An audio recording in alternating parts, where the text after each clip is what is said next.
We're talking swing playing, and one of the most common faults I see is somebody that works away from the ball and the shaft plane gets too flat. You see a roll of the hands. Shaft plane, you can see, gets quite flat up to the top, and then the only way they can go from there is to steepen it on the way down. As they're steepening it on the way down, they've got quite an out to in path and start hitting pulls or slices and miss strikes. So when we're looking at the swing plane, there's a little bit of difference on how we move back to how we come down. So you'll see when we get set up, the ideal swing plane on the way back wants to feel as we're going back and we get the hands to chest height, that club plane is going to point slightly inside the ball. You can see with this stick running down here. As we work up to the top and we start changing direction with the lower body, we'll see how I slightly shallow the club, and now the club plane is pointing slightly at the ball or slightly outside the ball.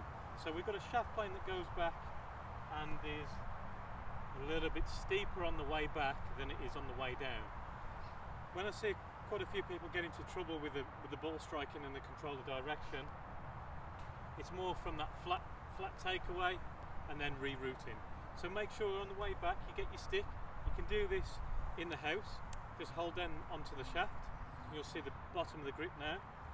We're going to work back, we're going to point this grip a little bit more down in between your ball and your feet, up to the top, and then as we change direction we're going to shallow that out so that it's pointing a little bit flatter coming down this way, so we can work into the ball fairly square.